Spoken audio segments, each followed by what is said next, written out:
Hello friends, কেমন আছেন সকলে? আশা করি সকলে ভালোই আছেন। তো ফ্রেন্ডস, আজ আমি আপনাদের একটি আয়ুর্বেদিক কাপ সিরাপের সম্পর্কে বলবো। অনেকে আছেন যারা অ্যালোপ্যাথিক সিরাপ বেসড মেডিসিন ব্যবহার করতে অনেকেই চান না। তো আমার মনে হয় যে আজকের ভিডিওটা তাদের পক্ষে খুবই উপকৃত হবে এবং তারা খুবই লাভবান হবে এই ভিডিওটা দেখার পর। তো ফ্রেন্ডস, আজ আমি আপনাদের ডাবর হানিটাস সিরাপের সম্পর্কে বলবো। তো ফ্রেন্ডস, ভিডিওটা প্রথম থেকে শেষ পর্যন্ত দেখতে থাকুন। আর আপনারা দেখছেন health and medicine tips channel, আর আপনাদের সাথে আপনাদের খুবই পরিচিত আমি দীপ। তো ফ্রেন্ডস, চলুন শুরু করা যাক। তো ফ্রেন্ডস, আজ আমি আপনাদের ডাবর হানিটাস কাপ সিরাপের সম্পর্কে বলবো, যেটা হানি বেসড আয়ুর্বেদিক একটা সিরাপ। তো ফ্রেন্ডস, এই সিরাপটা আপনারা বাজারের যে কোনো মেডিকেল শপ কিংবা ফার্মাসি শপে খুব সহজেই পেয়ে যাবেন, যেটার দাম আছে ফ্রেন্ডস মাত্র 82 টাকার মতো।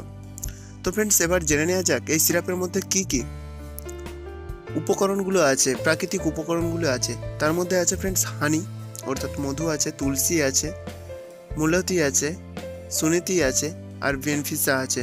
তো ফ্রেন্ডস, এই যে সিরাপটা আছে, এটা গোলা খুসখুসানি, গোলা জ্বালা জ্বালা ভাব করলে, তারপরে আপনার যদি বুকে কফ বসে যায় সেটা বের করে আনে, যে কফটা জড়িয়ে যায় গোলার মধ্যে সেটাও বের করে আনে।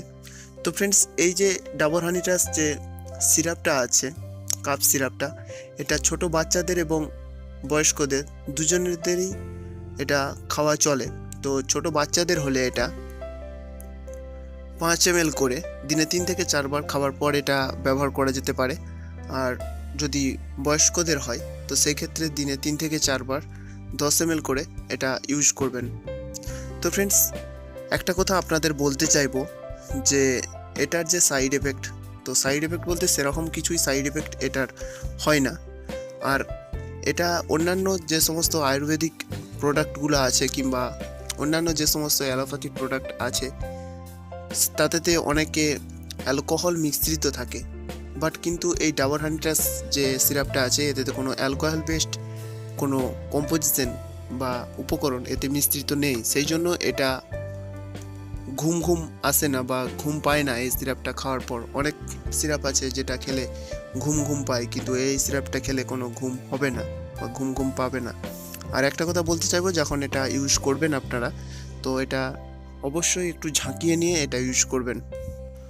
আর একটা কথা আপনাদের বলতে চাইবো যে এই 100 ml এর যে ডাবর হানিটাস যে সিরাপটা আছে, এই সিরাপটা যখন আপনারা ইউজ করবেন তো অবশ্যই এটা ডক্টরের পরামর্শ ছাড়া ইউজ করবেন না। কারণ যদিও এটার বটলের গায়ে লেখা আছে যে কাদের কত ml খেতে হবে, তো তবুও বলবো যে অবশ্যই এর ডোজটা নির্বাচন করার জন্য এবং আপনার যে প্রবলেমটা হয়েছে সেটা জানার জন্য অবশ্যই ডক্টরের পরামর্শ ছাড়া এটা ইউজ করবেন না।